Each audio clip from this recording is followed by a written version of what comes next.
Queridos alumnos, volvemos después de una rica pausa, de una pausa necesaria, ¿cierto? Para desintoxicarse, para tomarse un rico mate, un cafecito. Y volvemos porque tenemos que seguir hablando de la tristeza, porque nos queremos poner tristes, pero después queremos salir de la tristeza, ¿cierto? Entonces, vamos a hablar ahora rapidito de las causas, efectos, para terminar con los remedios. Así que agárrense, tómense bien la mano del respaldo de la silla de adelante y nos tiramos por el boomerang. 4 causas de la tristeza vamos a revisar hoy día. No significa que sean las únicas, pero sin duda la primera es el mal presente. Y como dijimos que el mal no existía, también se le puede llamar el bien perdido o ausente. ¿Cierto? ¿Qué es el mal? Sino perder un bien o carecer de un bien. Piensa en cualquier mal para el ser humano, cualquier cosa mala.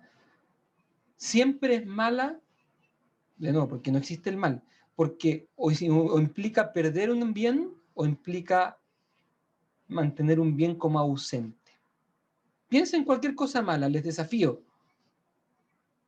Cualquier cosa mala. A ver si es que alguno encuentra que puede haber un mal que no sea ni bien ausente ni bien perdido.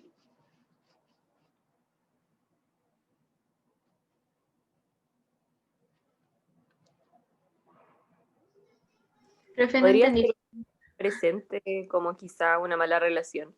Podría ser eso Una mala relación. como que igual de tristeza y todo, Sí, porque no claro, es sé, un una mal presente. Una mala relación con un amigo, con una pareja, ¿cierto? Un mal presente. ¿Cuál es el bien ausente allí? buena relación. La buena relación, ¿cierto? Porque uno además sabe que tiene una mala relación porque uno la compara en la mente con una buena relación. ¿Y en qué consiste una buena relación? Una mutua comprensión, que haya amor de benevolencia, que haya tolerancia de las diferencias, que haya búsqueda del bien común, ¿cierto?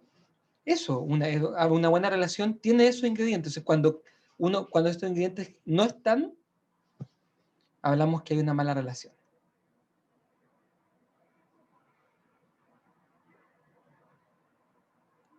Parece que Sofía también quería proponer algo. A ver, No, profe, es que no había entendido la pregunta. y ahora la entendiste. Sí. Ya no Puede tienes ser, ya no tienes un bien ausente, entonces. Se acabó tu mal puede- presente. claro, puede ser, por ejemplo, no tener plata. No tener plata, claro, da tristeza. ¿Qué es el bien? ¿Cuál es el bien ausente allí? El dinero, como poseer cosas. Tener el dinero.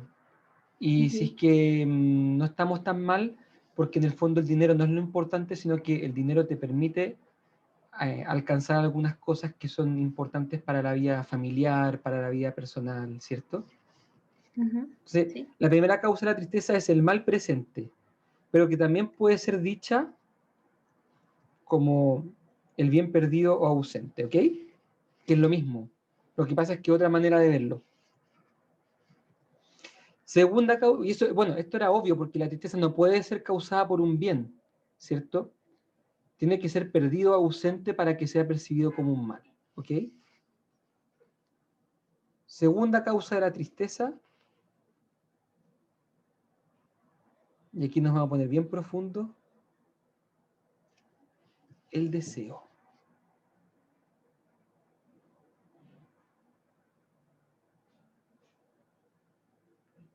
¿A qué les suena esto? ¿Les suena algo?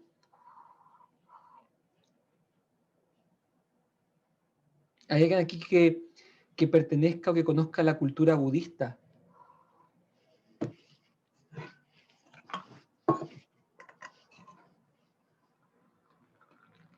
Mientras tanto piensan, me sirvo otro mate, bien presente. Profe, ¿puedes repetir lo que preguntó, por favor? Pregunto si acaso alguno de ustedes está relacionado o conoce la cultura budista, la religión budista, si es que se puede entender como religión. o la historia de Buda, Siddhartha.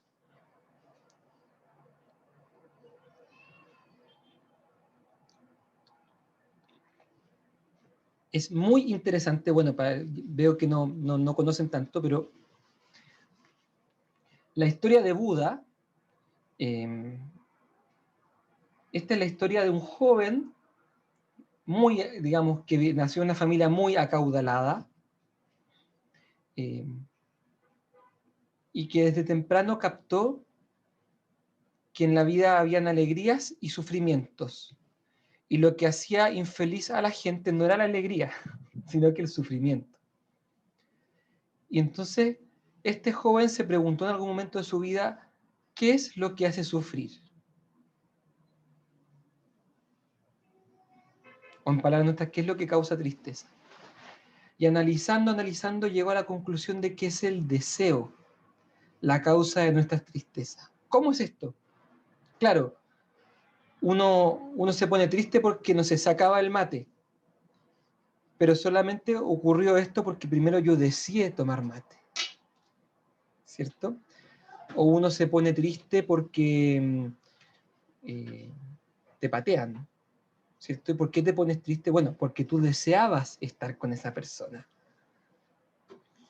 Sí, este hombrecillo, que después va a ser el Buda, Siddhartha, como Gautama, como le quieran llamar, capta muy tempranamente que si uno dejara de desear, si uno pudiera renunciar a todos sus deseos, uno dejaría de sufrir.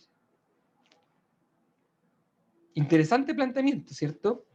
¿Qué es lo que dice el Buda? Dice, renuncia a tus deseos para dejar de sufrir. Y entonces uno alcanzaría la iluminación o la beatitud, la felicidad, cuando uno deja de sufrir. Interesante, ¿no? Y es muy cierto. Muchas veces sufrimos y estamos tristes porque, bueno, siempre porque deseamos, siempre, pero muchas veces sufrimos en exceso, entonces, de aquí que podemos aprender que muchas veces sufrimos en exceso porque no sabemos desear, porque deseamos lo imposible, entonces sufrimos, o porque deseamos lo que no corresponde desear, y por eso es que sufrimos de más. O sea, de alguna manera uno podría pensar, no en volverse budista, pero por ejemplo en encontrar el, una solución, digamos, entonces, solución 1, la de Buda, renunciar a los deseos. Solución 2, aprender a desear. ¿Cierto? Aprender a desear lo que haya que desear y aprender a desprenderse de lo que haya que desprenderse. Importante, ¿no? Esto implica mucha sabiduría y muchas veces nos toca a nosotros mismos o a los pacientes sufrir porque justamente están alimentando deseos que son irreales. Por ejemplo, personas que desearían que todo el mundo las valore. Es que a mí me pone triste que alguna gente me critique. Bueno, ¿y qué querías? ¿Que todo el mundo te hiciera cariñito? Imposible. O algunos dicen, es que a mí me hubiera gustado que mi papá hubiera sido distinto. Sí, a todos nos hubiera gustado, pero mientras no dejes de desear eso y sigas deseando haber tenido un padre distinto, no estás aceptando la realidad tal como es, ¿cierto? Y es importante que aprendamos a aceptar las cosas como son. O a alguna persona le pasa también con, no sé, con las amistades o con la carrera que escogió o con la vida misma. Uno a veces dice, a mí me gustaría que la sociedad fuese más justa, que los políticos sean correctos, que no haya envidias ni odios. Chuta, vas a sufrir muchísimo, porque estás ignorando cómo es el ser humano desde el principio del mundo. Desde que se enfriaron desde que se enfrió el mundo, el ser humano ha sido mentiroso, engañador, dañino, ¿cierto? Entonces, si tú esperas una sociedad justa donde por fin, incluso te lo digo más, hablando ya de, me voy a meter, profe, ¿qué está haciendo? No lo haga, profe. Sí, lo voy a hacer un poquito, nos va a meter el tema de la Constitución, ¿cierto? Imaginémonos que gana la nueva Constitución. Dicen las encuestas que es lo más probable. Sería iluso pensar que con una nueva Constitución vamos a lograr ponerle fin a todos los problemas de la sociedad. Yo no digo que no haya que cambiarla, pero lo que sí estoy diciendo es que ni la Constitución vieja, ni la más perfecta que haya habido, ni la más perfecta que pueda haber, va a poder evitar que alguna persona quiera actuar mal o que se quiera aprovechar del otro, o que haya algún juez que sea corrupto, o que haya algún político que busca su propio prestigio y que se despreocupa del bien común. Eso no se puede asegurar con leyes ni con constituciones. Entonces, si tú, digamos, ¿por qué voy con esto? Porque hay mucha gente que desea y tiene la expectativa de que va a llegar una nueva constitución que va a arreglar todo. Le digo al tiro a esas personas, van a sufrir, porque no están sabiendo desear. Qué importante aquí, cuando decimos aprender a desear, estamos también diciendo aprender a regular las expectativas, a aprender a esperar de manera realista. Profe,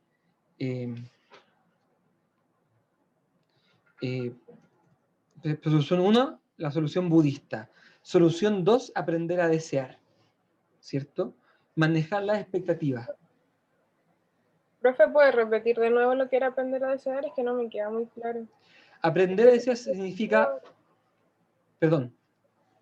No, es que siento que el deseo es como casi primitivo, no es como algo que se aprenda. Entonces... Sí, es cierto que el deseo es algo en algún grado que es espontáneo, que surge, que en alguna medida no se puede controlar. Es cierto.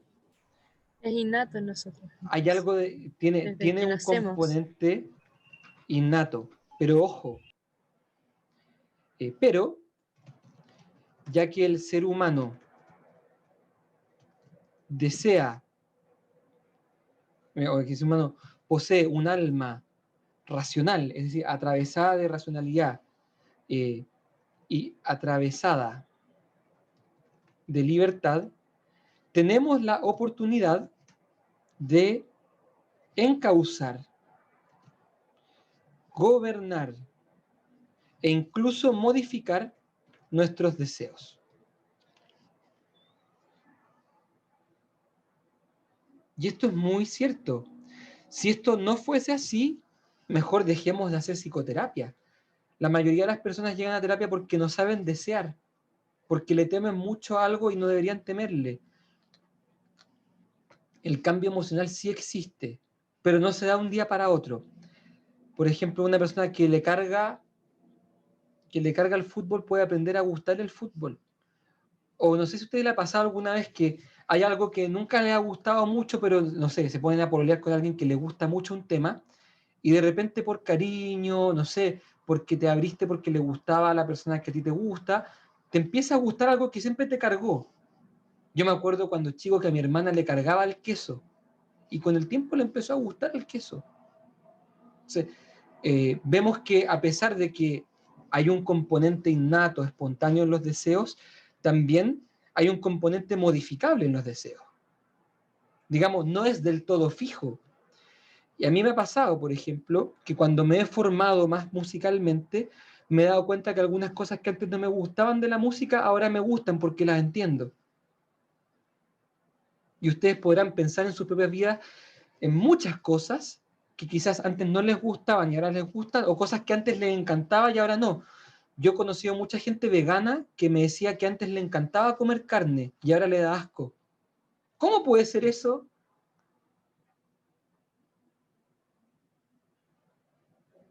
Solamente puede ser porque el ser humano puede cambiar su manera de desear.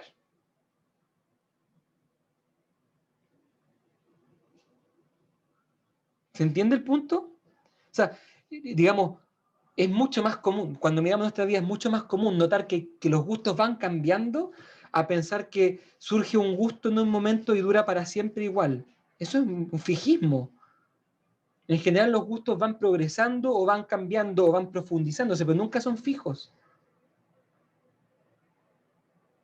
Fíjense, o estoy diciendo algo raro. ¿Hay alguno, o no sé,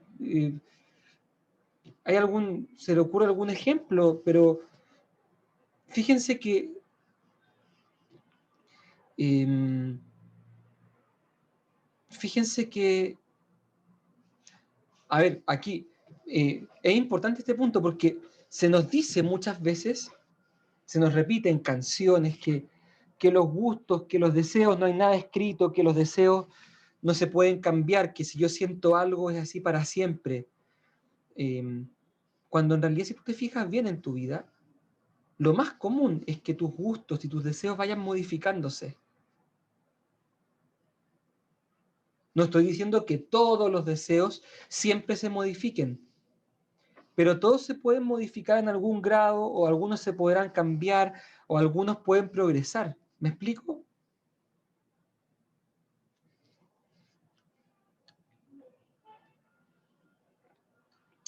Sí, profe, se entiende. Súper. Sí, profe, se entiende súper. Y bueno, hay una tercera solución, que es la solución que propone particularmente Viktor Frankl, un psicólogo muy conocido, y que también propone la tradición cristiana, ¿cierto? Aunque Viktor Frankl no era cristiano, ¿cierto? ¿En qué consiste esa solución? Tradición. ¿En qué consiste la tercera solución? Frente al deseo o frente al dolor, no dejar de desear, sino darle un sentido al sufrimiento. Encontrarle una razón de ser. Abrazar el dolor. Pero no por masoquismo, no por masoquismo, sino porque el dolor esconde un tesoro. Y aquí me permito compartir lo que una vez me dijo un paciente. Este era un paciente que le había tocado sufrir mucho, que como a los 9 años perdió a su padre y que además siempre se había sentido chiquitito, inferior, etc.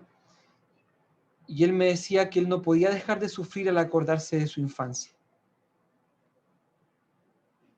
Entonces, claro, tratar de decirle, no, si tu infancia fue buena es imposible, pero sí darle un sentido. Y en algún momento él, después de conversar mucho, se le vino a la cabeza una imagen. Me dijo, y no sé por qué se me viene a la cabeza la imagen de que mi infancia es como una cueva, oscura, fría, húmeda. Pero en el fondo veo que brilla algo. Parece que hay un mineral escondido en el fondo de esta cueva. Claro, porque él se daba cuenta de que gracias a que había sufrido, él hoy día era más empático con la gente que sufría. Y él era capaz de ponerse en el lugar del otro y de sentir compasión. Y eso a él le daba mucha capacidad de amar. Potente, ¿no? Fíjense cómo se resignifica el dolor, cómo se le da un sentido. ¡Wow! ¡Wow! El dolor como camino de sentido. El dolor como una cueva en la que en el fondo se esconde un tesoro. Algo que aprender, algo en lo que crecer. Potente, ¿eh? Bueno, dejamos hasta aquí el tema del deseo. Solución 1, solución 2, solución 3. Vamos ahora a la tercera causa de la tristeza. Esta es muy bonita. Tomás de Aquino le llama así, apetito de unidad. ¿Y en qué consiste esto del apetito de unidad? Todos deseamos experimentar concordancia con nosotros mismos y con el entorno. Todos deseamos la unidad interior, ¿cierto? De alguna manera nos molesta a nosotros cuando pensamos una cosa y sentimos otra. Cuando yo sé que esto es lo bueno, pero tengo ganas de lo malo. Sentimos como una cosa adentro desagradable. No nos cuaja, porque hacemos lo bueno y nos sentimos mal porque no hicimos lo que queríamos. O si hacemos lo que queríamos, después nos sentimos mal porque no era lo que sabíamos que era lo más correcto. Y hay un conflicto en nuestro interior. No nos gusta el conflicto interior. Nos gustaría ser de una sola pieza. Como voy a poner aquí en la PowerPoint, deseamos ser coherentes y de hecho exigimos a los demás coherencia. ¿Qué es lo que más nos carga o qué es lo que más se critica de los políticos? Que dicen ser una cosa, pero votan de esta otra manera. Que dicen ser tan liberales y hacen esta cosa que es más restrictiva. Que dicen estar con el pueblo, pero finalmente no hacen cosas para el pueblo. O que dicen jurar por el bien común y se preocupan del bien de unos pocos. Lo que detestamos en los políticos es la falta de coherencia. Y eso nos molesta de izquierda a derecha. No importa el color político que uno tenga, a uno le carga la falta de coherencia en cualquier persona. Eso es lo que a uno más le aparta del otro. Oye, tú dices esto, pero haces esto. Y nos pasa también con nosotros mismos, que nosotros mismos también nos falta coherencia a nosotros. Y nos cuesta asumirlo. No nos gusta ser incoherentes, pero lo somos muchas veces, ¿cierto? Entonces, esta necesidad de coherencia, este apetito de unidad, nos lleva muchas veces a sentirnos tristes, a sentir dolor. Y de hecho, voy a ser más categórico.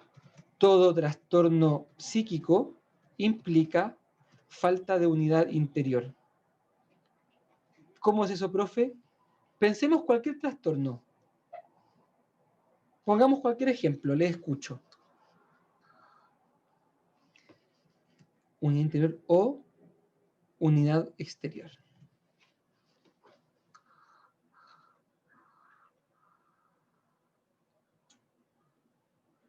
Pongamos cualquier ejemplo. Mientras tanto me sirvo un poquito más de mate.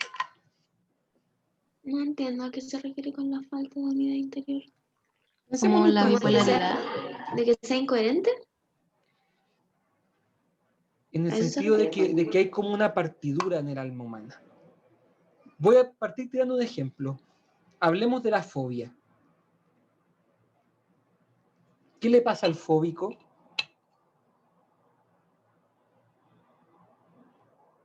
¿Dónde está su falta de unidad interior?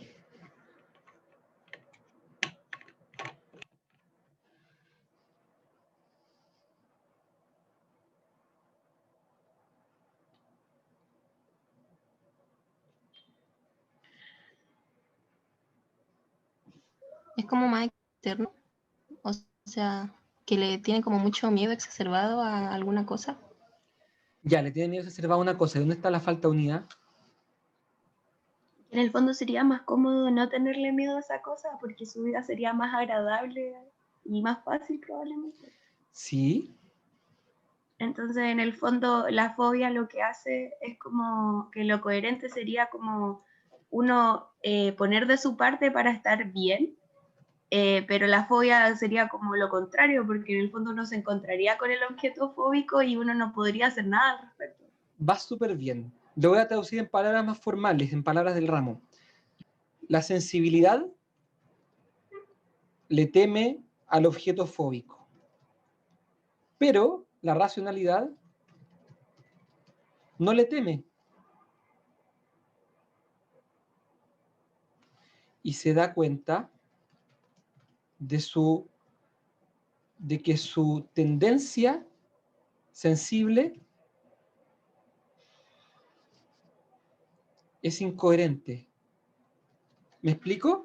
El fóbico sabe que tiene una fobia y que es tonto tenerle miedo al dentista, porque el dentista te va a sanar, o a la aguja, o le da miedo cualquier cosa, ¿cierto? El fóbico sabe que es un miedo tonto, o que es demasiado excesivo, ¿cierto? Por ejemplo, entiende que el fóbico a las arañas, entiende que una araña te puede dañar, pero que aquí en Chile es muy raro que te pase algo, además que las arañas de rincón se mueven poco, etcétera, como que, en fin, el fóbico sabe que es un temor excesivo, pero no puede dejar de sentirlo. Por más de que trata, no puede dejar. Ese es el sufrimiento del fóbico, que se da cuenta. Es ego distónico. Aquí está la partidura. Yo sé que no le debería temer tanto, pero le temo tanto. Entonces, mi parte sensible teme, mi parte racional no teme. Aquí tengo una incoherencia. Y uno va donde el psicólogo para que el psicólogo me ayude a ¿qué? ¿A convencerme racionalmente de que le debería temer más a la araña? ¿O que ayuda a que mi sensibilidad le tema menos?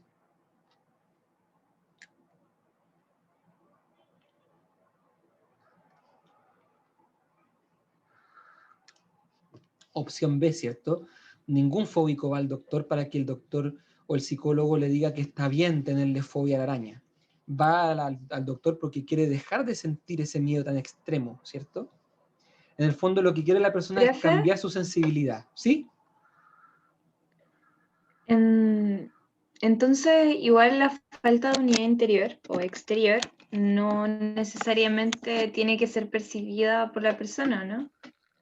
O sea, puede existir, pero quizás pasa desapercibida, por así decirlo, Por ¿o ejemplo, no? No sé, estas personas como que tienen patologías con las que no, como que no sé, el problema no lo ven en sí mismos al final. Ellos nunca acudirían por sí mismos a una terapia ni nada, porque creen que no tienen problemas. estamos hablando de los trastornos de personalidad, que son egosintónicos. Sí, eso. En el caso de ellos no se dan cuenta de la falta de unidad interior, pero sí se dan cuenta que tienen miles de problemas con la gente que los rodea. Las personas narcisas suelen terminar su vida bastante solos. Las personas hipocondríacas, digamos, no hipocondríacas, ¿cómo se llama? Se me fue el nombre. Las personas que son centro de mesa, ¿cómo se llama? Las personas... Ay, narciso... Crónica nada que ver, ¿no? Histriónico, sí. El trastorno de personalidad histriónico. Son personas que se van quedando solas porque la gente dice, ah, ya está exagerando de nuevo. El trastorno límite es lo mismo. O sea, digamos, aunque no sientan problemas con ellos mismos, ellos sí creen que los demás están todos mal y los demás también se dan cuenta que una persona que es muy egocéntrica, que es muy centrada, finalmente tienen problemas con los demás. Entonces, claro, no tendrán falta de unidad interior porque no se dan cuenta, pero sí tienen problemas con la unidad con los demás. ¿Me explico? Entonces sí terminan teniendo algún problema, no interior quizás, pero sí con los demás, y eso por supuesto que algo de interior tiene. ¿Me explico? Ya, sí, sí, súper. Qué Gracias. bueno que lo pusiste. Entonces, en los trastornos de personalidad, el problema, me recuerda Arjona, el problema no es problema, ¿cierto? No, el problema no es de coherencia interior, la persona no se da cuenta, pero sí de armonía con los demás, ¿cierto? Se da cuenta que es rechazado, que no lo quieren, que no lo invitan. Y eso hace que queden bastante solos. Es muy triste, ¿eh? Y nos va quedando la última causa, la tristeza. Chuta, y se nos va acabando el PowerPoint. ¿Qué hago? Voy a matar el menú del día aquí. Tururú. Cuarta causa.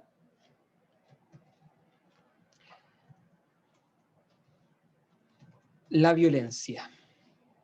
¿Cierto? Entendida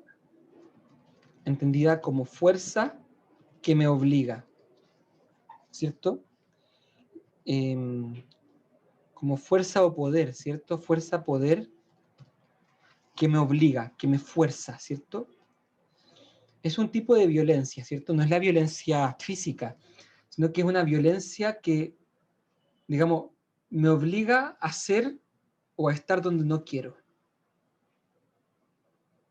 Por supuesto que esto causa sufrimiento, ¿cierto?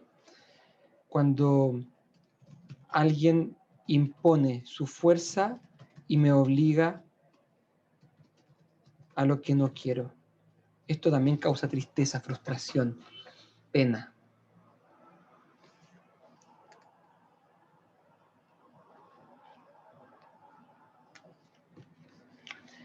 Pero aquí el fenómeno interesante, cuidado aquí con lo que voy a decir.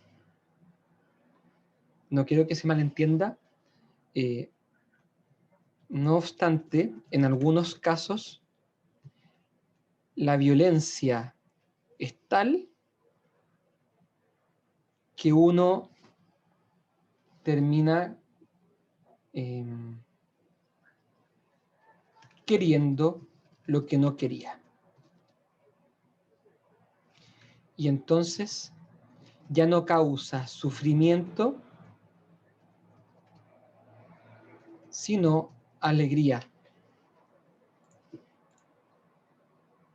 Aquí estoy. Esto pasa a veces, que uno dice, no, no quiero esto, no quiero esto, no quiero esto, y después me termina gustando, o termino yo queriendo lo que no quería. Por ejemplo, un aspecto en el que se da a veces, que, bueno, que lo hemos visto harto, de repente hay una persona que le gusta mucho a otra persona y que la sigue, quiero estar contigo, no, no, no quiero estar contigo, me cargas, ¿no? Y de repente con el tiempo terminan juntos. No es violencia física, tampoco que le esté poniendo el cuchillo en el cuello, pero de tanto insistir, de repente la persona se abre y terminan juntos. ¿Han visto eso? El que la sigue la consigue.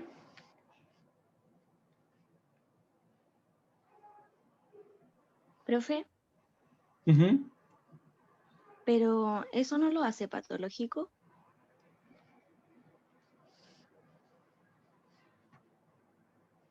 En algunos casos sí, po. Por ejemplo, el síndrome de Estocolmo, que está también siendo mencionado ahora en el chat. De repente es tal como alguien puede forzar a otro que el otro termina de manera patológica queriéndole.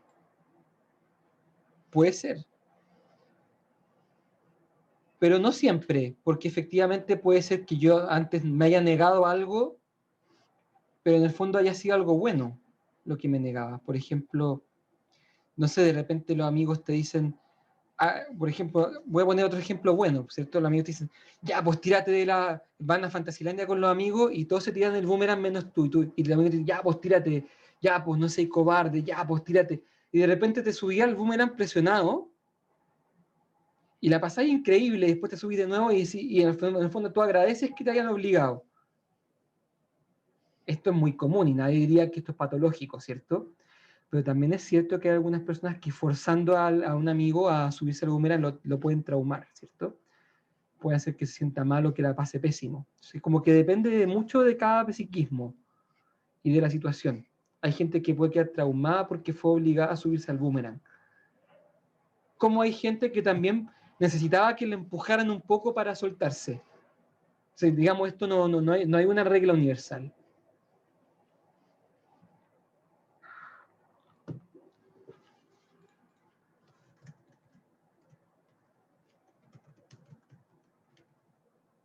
¿Se entiende? ¿Cómo vamos hasta acá? Vamos bien, ¿cierto? Bien, profe. Son interesantes estos temas.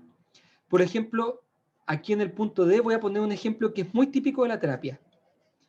A veces hay un niño o un adolescente, sobre todo un adolescente, que no quiere ir al psicólogo.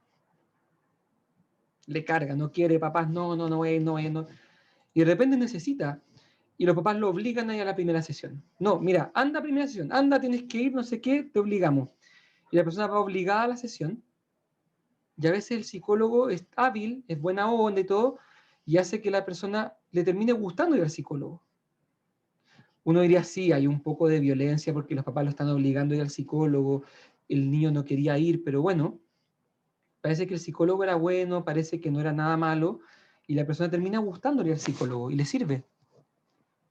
Por supuesto que si el chico o chica va al psicólogo y sigue sin querer y después eso no le gusta, sería torpe forzarle, no, es que tienes que seguir yendo, si es que el niño no quiere ir, no se puede, ¿cierto? Pero si de repente en el proceso la persona sí le gusta, bueno, se abre. Ahí se puede dar que a alguien le termine gustando aquello a lo que lo forzaron, porque después ya te gusta por ti mismo.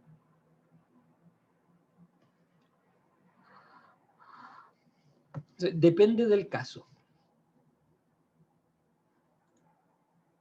Bien, pucha, que vamos avanzando, amigos. Oye, tanta cosa lo que estamos aprendiendo. Miren, ya hemos visto, hemos visto, a ver, PowerPoint, respóndeme. Tristeza en sí mismo, especie de tristeza, causa de la tristeza. Sigamos avanzando, aprovechemos que tenemos un tiempito y vamos a hablar ahora de los efectos. Esta materia es muy entretenida porque además que uno la va aplicando al tiro a su vida, ¿cierto? O a la vida de los amigos, ¿cierto?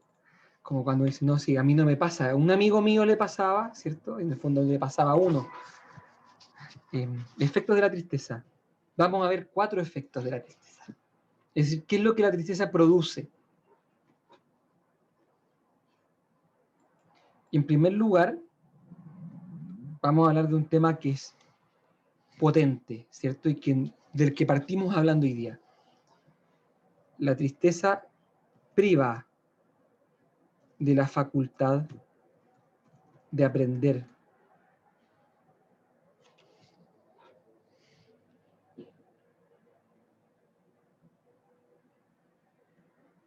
El triste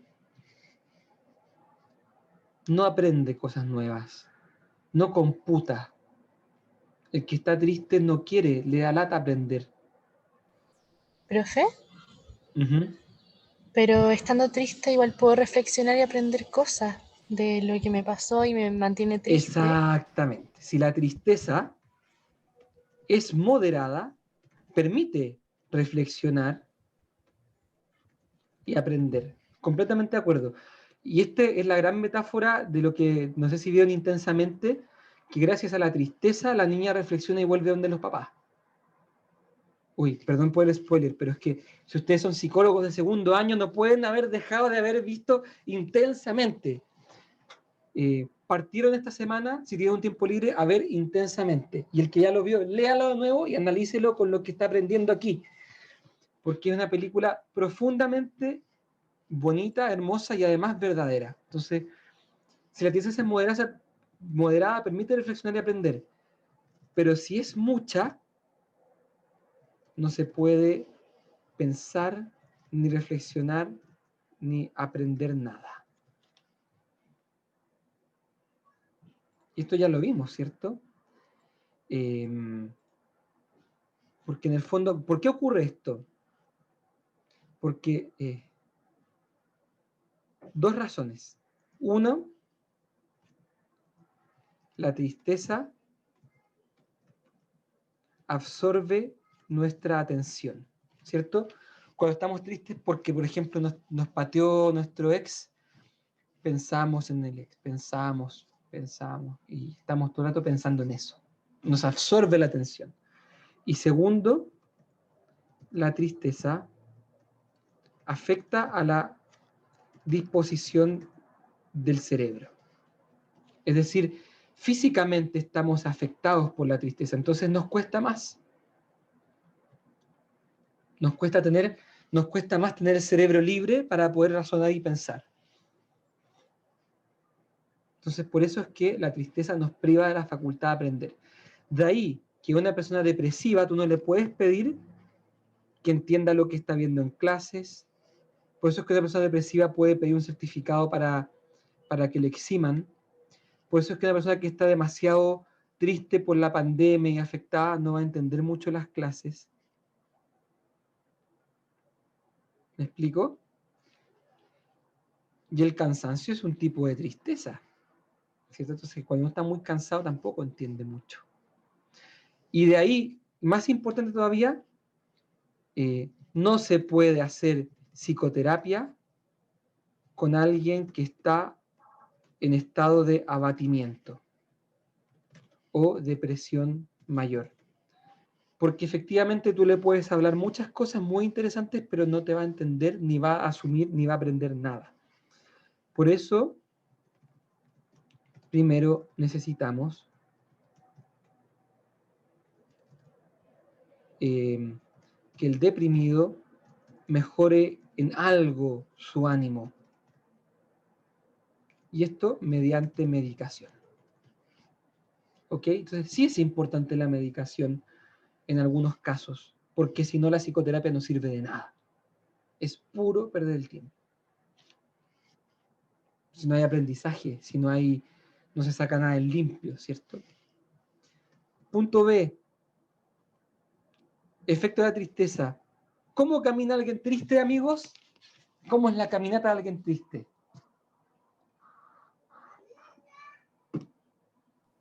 Cabizbajo. Lento. Lento, Como sin ganas. desganada, lenta, incluso mal hecha, te puedes tropezar más fácil y andan como así, ¿no? Los hombros para adentro, así. La cara así. ¿Cómo se llama todo esto junto? Se llama pesadumbre. Como eso significa, viene de peso, ¿cierto? Como llevar un peso. ¿Cierto? Como cuando uno, no sé si alguna vez ustedes han hecho trekking y se han puesto una mochila de 20 kilos, ¿cómo uno camina? Así. ¡Pum!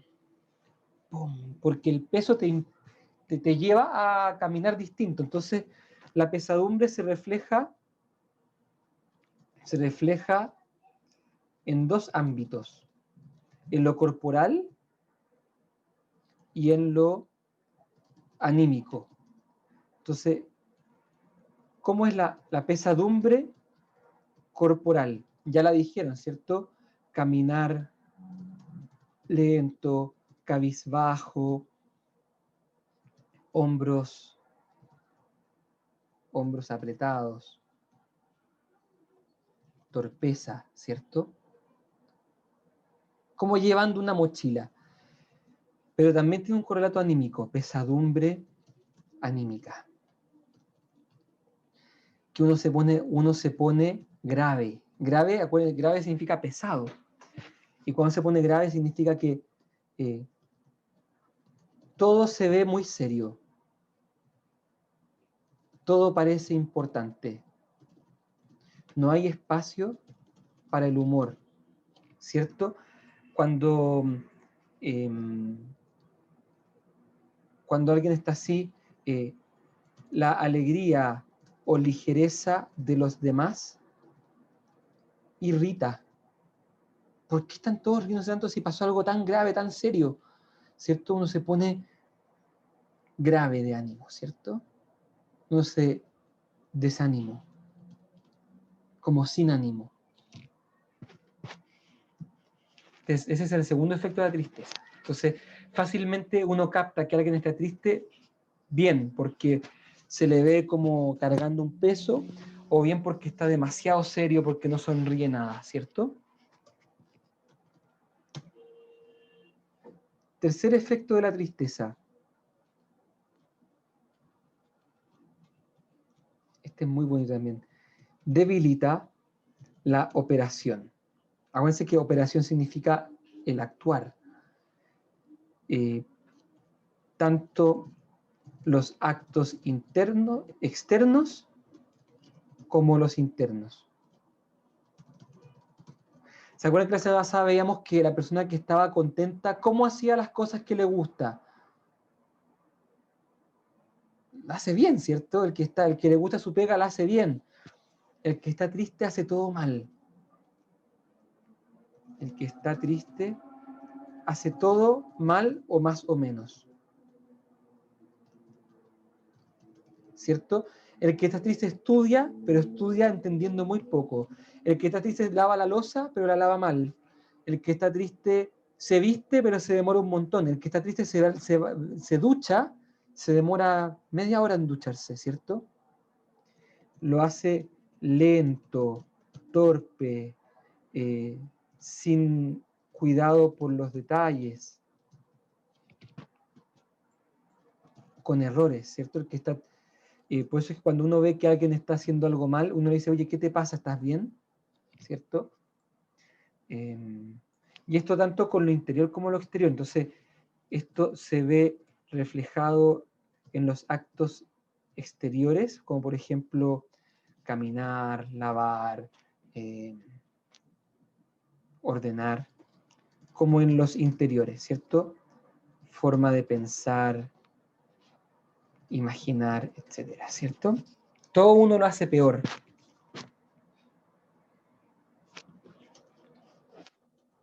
Y el cuarto efecto, este es súper importante también de considerar, perjudica al cuerpo más que cualquier otro afecto. La tristeza es tremendamente dañina. Fíjense que esto lo dice Aristóteles y Tomás de Aquino hace muchos siglos atrás. Por lo menos Tomás de Aquino lo dice hace más de 800 años. Aristóteles lo dijo 2000 y tantos años atrás, que perjudica al cuerpo. Y ellos no tenían los conocimientos que hoy día conocemos, por ejemplo, de cómo la depresión influye en el sistema inmunológico. Pero sin duda la persona que permanece mucho tiempo en la tristeza o en la ansiedad, que era un grado de tristeza, ¿cierto? Por ejemplo, ya sabemos que las personas que se estresan adquieren problemas físicos, ¿cierto? Sabemos que las personas con estrés, por ejemplo, las personas con estrés desarrollan colon irritable, problemas gástricos, musculares, tensionales, ¿cierto? También sabemos hoy día, bajan las defensas. Y esto lleva a contagiarse más fácil de resfrío, gripe y otras cosas más, ¿cierto? Algunas personas incluso postulan que algunos tipos de cáncer podrían provenir de alguna tristeza que lleva mucho tiempo en el alma, de algún rencor antiguo. ¿Cierto? Algunos, no estoy diciendo que sea así, pero digo que algunos postulan que incluso ciertos tipos de cáncer pueden provenir del rencor o tristeza acumulados. Acuérdense que el rencor, bueno, por supuesto que tiene más que ver con la ira, pero la ira siempre tiene algo de tristeza, como vamos a ver más adelante. Entonces, ¿qué es importante? Que una persona con tristeza se va deteriorando físicamente, su aspecto. Incluso puede ser que el pelo que le vaya saliendo sea de peor calidad. ¿Sí? Hoy día tenemos los avances de la ciencia nos muestran cómo el ánimo influye tanto en el cuerpo. Se dice que algunas personas desarrollan caspa por el estrés. Imagínense a alguien triste, que no come, que está echado en la cama, cómo se va deteriorando. Y cómo puede ser que los años, que el viejazo le llegue antes. Es tremendamente fuerte este asunto. ¿Y por qué es la que más, por qué es la que más perjudica? Esta es la buena pregunta. ¿Por qué ocurre esto? Uno, porque no hay peor mal que el mal presente. El mal futuro todavía está lejos. El mal pasado ya pasó. El mal presente es el peor de los males porque todavía estoy con él. Y la tristeza tiene por objeto el mal presente. Y segundo, porque naturalmente estamos hechos para el bien. Es decir, para la armonía. y no para el mal, pues la disonancia, acuérdense que el odio implica disonancia, no nos acomoda, nos es ajena. No podemos soportar la disonancia mucho tiempo.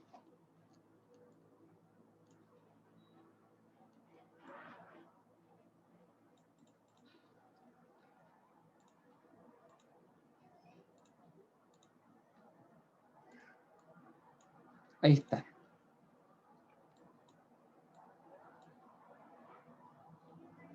¡Wow! ¡Cuánta materia hemos visto! Y qué valioso lo que estamos viendo. Efectos de la tristeza. ¿Por qué es importante esto? Porque vamos viendo qué es lo que produce esta emoción, ¿cierto?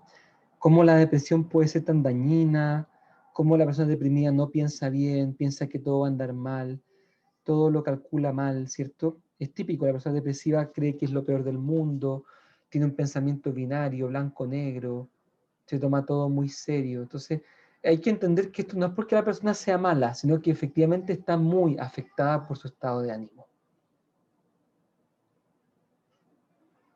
Por lo tanto, ¿qué tenemos que aplicar con alguien que está muy triste? Los remedios de la tristeza.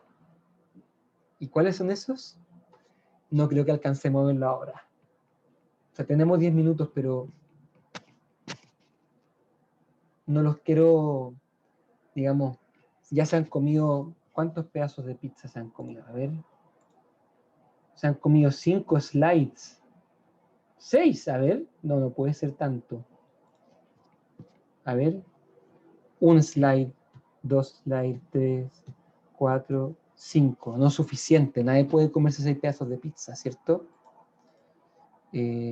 Vamos a parar un poquito. Yo sé que si yo los he llevado fuerte por este camino, la atención es limitada. Yo sé que lo que estoy diciendo ahora ya se les está yendo.